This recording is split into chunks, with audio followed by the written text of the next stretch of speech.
ఇంకా పిల్లలకి ఈరోజు హాలిడే కదా! ఇంకా హాలిడే అంటే ఇంటి దగ్గర ఉన్నారంటే ఏదో ఒకటి తినాలని, ఇంకేదో ఒకటి చేయమని గొడవ చేస్తూ ఉంటారు. ఇంకా ఇంట్లో దోస పిండి, ఇడ్లీ పిండి ఉందన్నమాట. కొంచెం బియ్యపు పిండి కూడా కలిపేసి ఇలా పునుగుల్లాగా వేసానన్నమాట. కరివేపాకు, జీలకర్ర ఇంకా ఉల్లిపాయలు అన్నీ వేసాను. అస్సలు ఆయిల్ అయితే పీల్చలేదు. ఇంకా పిల్లలకి ఇష్టమే కదా ఇలాంటి పునుగులు, గారెలు తినాలంటే, ఇంకా అలా అయితే వేసిచ్చాను. చట్నీ విషయానికి వస్తే శనగపిండి చట్నీ చేయమని ఎప్పటినుంచో అడుగుతున్నారు.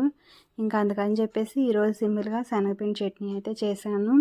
ఇంకా మాకు ఫేమస్ అన్నమాట ఈ చట్నీ. మా ఊర్లో బయట షాపుల్లో కూడా బాగా దొరికిద్ది, టిఫిన్ హోటల్స్లో. ఇంకా మా ఇంట్లో ఫేవరెట్ అన్నమాట ఈ చట్నీ. అందుకని చెప్పేసి ఈరోజు పునుగులకు కాంబినేషన్గా ఈ చట్నీ అయితే చేశాను. ఇంకా ఎక్కువ ఏం చేయలేదులేండి, టిఫిన్కి సరిపడా. ఇప్పుడు ఎక్కువ తినేసారంటే మళ్ళీ నైటు అన్నం తినరనమాట.